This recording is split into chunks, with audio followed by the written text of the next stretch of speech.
안녕하세요. 이번 시간에는 ETF 투자에 대해 알아보도록 하겠습니다. 먼저 ETF란 Exchange Traded Fund의 약자로 우리나라에서는 상장 지수 펀드라고 부르는데요. 이걸 한국어로 이해하면 이해가 잘 안 되실 거예요. 그냥 영어 그대로 해석하면 쉽게 이해가 되는데요. Exchange Traded Fund, 거래소에서 거래가 되는 펀드라는 뜻입니다. 일반적으로 펀드는 거래소에서 거래가 되지 않는데요. 많아야 하루에 한 번만 거래할 수 있고 어떤 펀드는 마음대로 사고 팔 수도 없는 것들도 많아요. 그런데 ETF는 펀드인데도 불구하고 거래소에서 주식처럼 계속해서 사고 팔 수가 있다는 거죠. 이유가 뭘까요? ETF도 펀드의 일종이라고 했는데요. 그렇다면 펀드는 또 뭘까요? 여러 사람들한테 돈을 받아서 그 돈으로 투자하는 걸 펀드라고 하는데요. 펀드는 종류가 엄청나게 많습니다. 공모펀드, 사모펀드, 헤지펀드, ETF 등등 투자 성격에 따라서 여러 종류로 나뉘는데요. 우리가 이것들을 다 알아야 할 필요는 없습니다. 결국 펀드의 핵심은 사람들의 돈을 한 곳으로 모아서 투자를 한다는 건데요. 그리고 그 펀드에 돈으로 투자를 하는 사람을 펀드 매니저라고 하죠.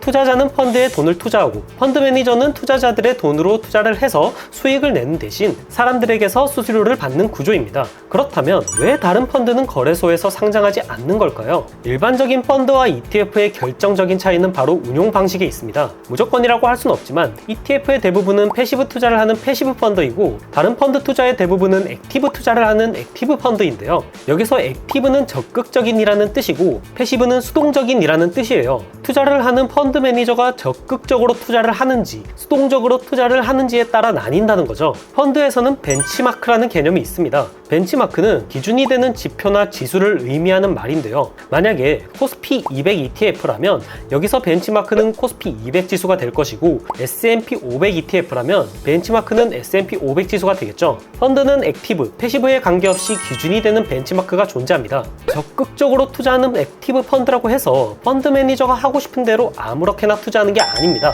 어떤 투자를 할 것인지, 벤치마크는 무엇으로 정할 것인지에 대해서 최소한의 컨셉이나 설명은 있다는 거죠. 여기서 차이는 액티브 펀드의 목적은 벤치마크를 초과한 수익률이고 패시브 펀드의 목적은 벤치마크와 동일한 수익률이라는 건데요. 예를 들어서 두 펀드가 모두 코스피 지수를 벤치마크로 잡고 투자한다고 하더라도 패시브 투자 같은 경우는 그냥 코스피가 오르고 내리는 만큼 펀드의 가격도 맞춰서 움직이는 게 목적입니다. 그런데 액티브 투자는 코스피 상승률보다 더 높은 수익이 목표라고 볼 수 있는데요. 그게 가치 투자가 됐든 아니면 테마주 매매가 됐든 간에 펀드 매니저의 주관이 상당히 많이 들어간다는 거죠. 즉 액티브 투자는 벤치마크가 같다고 하더라도 펀드 매니저에 따라 수익률의 차이가 심한 반면에 패시브 투자는 큰 차이가 없다는 건데요. 대부분의 펀드 매니저는 액티브 펀드를 운영하고 싶어 합니다. 당연하겠죠. 펀드 매니저는 학벌은 기본이고 금융업계에서 경력도 쌓아야 합니다. 그 사람들 중에서도 소수의 엘리트만 펀드 매니저가 되는 건데요. 당연히 투자에 대한 자신감도 넘칠 겁니다.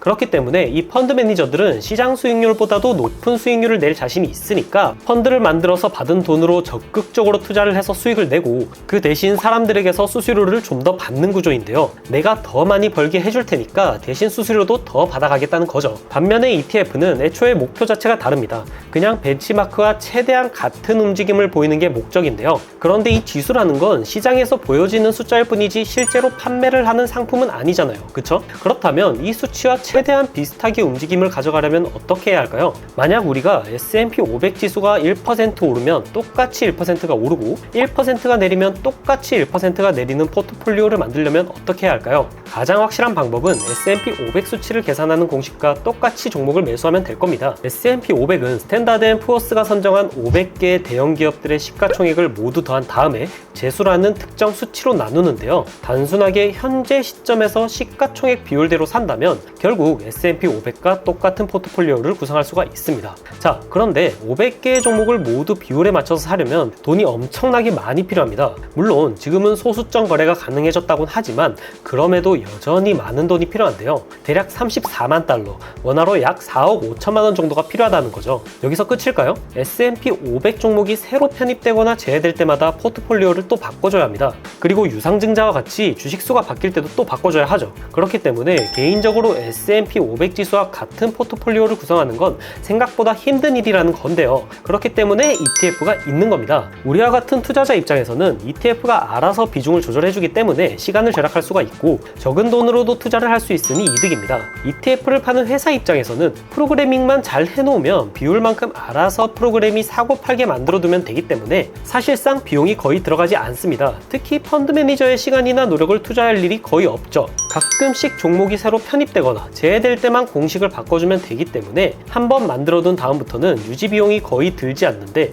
엄청나게 많은 사람들이 수수료를 주기 때문에 펀드 회사 입장에서도 이득입니다. 서로 윈윈이라고 볼 수 있는데요. 자, 지금까지의 내용을 잠깐 정리해 보겠습니다. ETF가 아닌 보통의 펀드와 ETF를 나누는 기준은 운용 방식이라고 할 수 있습니다. 액티브인지 패시브인지 판단해서 나눌 수 있는데요. 액티브 펀드의 목적은 벤치마크보다 높은 수익률입니다. 하지만 목적일 뿐이지 실제로 높은 수익률을 보이지는 않습니다. 펀드 매니저에 따라 수익률의 차이가 크다는 거죠. 반면에 ETF는 벤치마크를 추종하기 때문에 수익률의 차이가 크진 않는데요. 반면에 ETF는 벤치마크를 추종하기 때문에 수익률의 차이가 크진 않습니다. 그리고 액티브 펀드는 그만큼 펀드 매니저의 시간과 노력이 많이 투입되기 때문에 수수료가 비싼 편이고요. 패시브 투자는 반대로 저렴하겠죠. 결국 액티브 펀드는 펀드 매니저가 주관적으로 투자 결정을 하기 때문에 투자자의 결정권은 적고 펀드 매니저의 결정권이 큽니다. 반대로 패시브 펀드는 펀드 매니저의 결정권이 적고 투자자의 결정권이 크다고 할 수 있겠죠. 그렇기에 투자자 입장에서 생각해 본다면 투자를 할 시간도 없고